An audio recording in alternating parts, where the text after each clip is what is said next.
everyone and welcome back to my channel. I hope you all are doing great.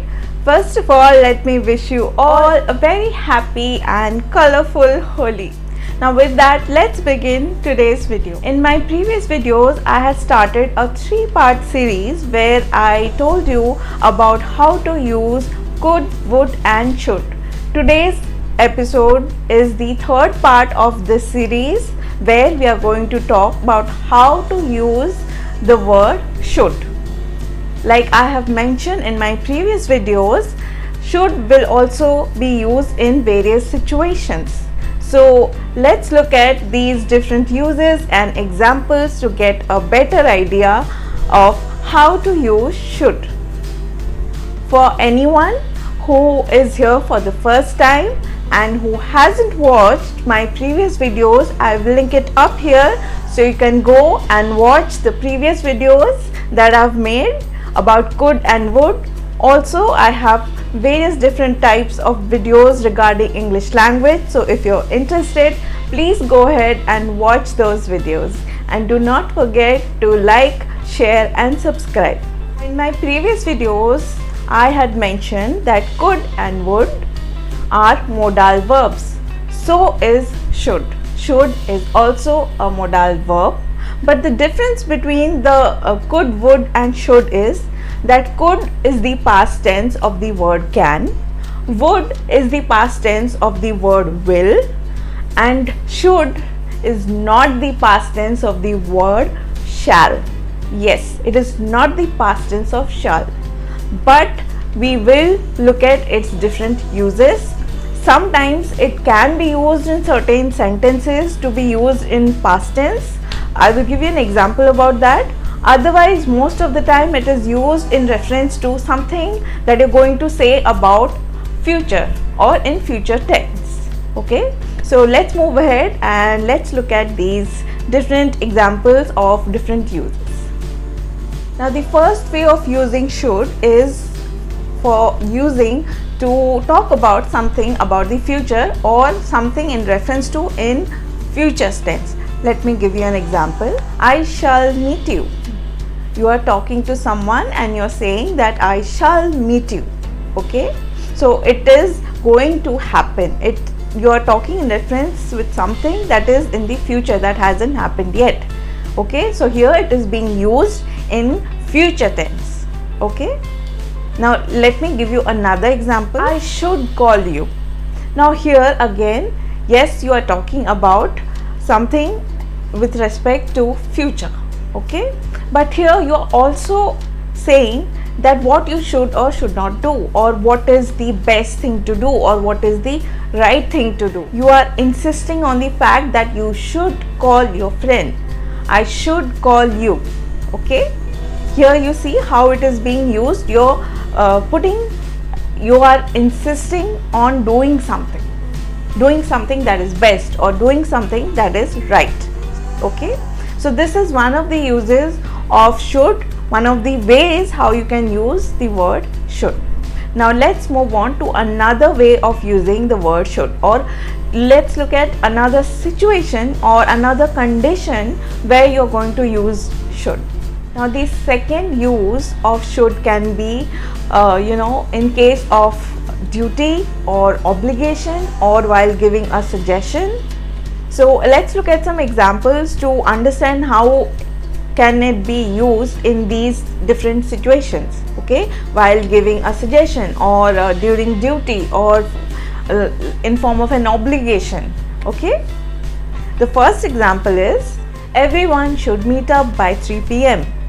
Maybe you are at work or you are telling your team at work that everybody should meet up at 3 p.m. for a meeting or for just a team meeting. Okay, so you are insisting here, duty comes. Okay, so you are in case of duty, you should meet up by 3 p.m. You are insisting on the fact that everybody should be there. Okay, so this is one way of using the word should. Here we are using it at the time of duty. When you're insisting on doing some task or duty, there you're using the word should. When you say should, you're actually insisting on doing something very important. Okay, now let's look at another example. You should drive more carefully.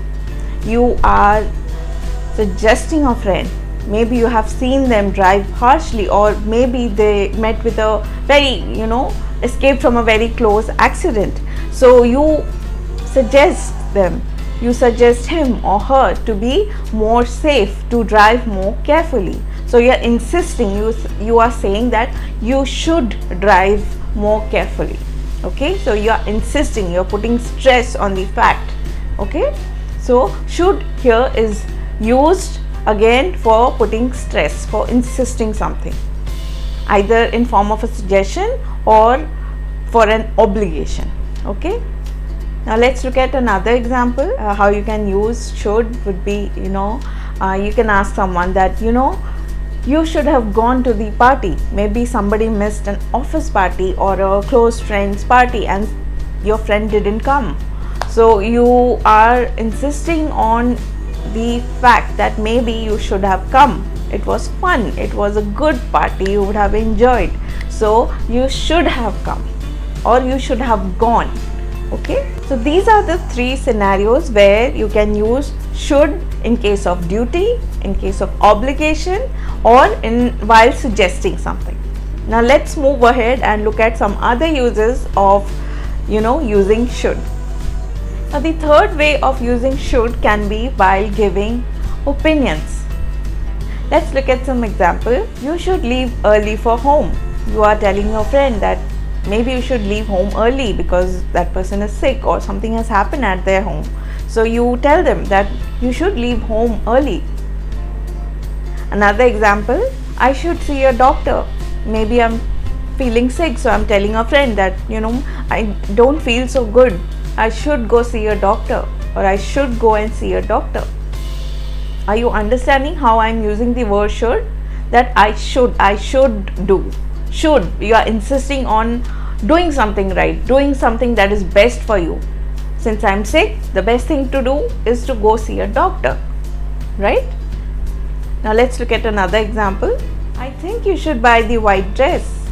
Now you are out with your friend shopping and she might have asked you, or you are just giving an opinion from your side that maybe you should buy that white dress. It's really pretty. It will look good on you. So go ahead and buy the white dress. You say that I think that you should buy the white dress. You are giving an opinion. So you start the sentence by saying I think.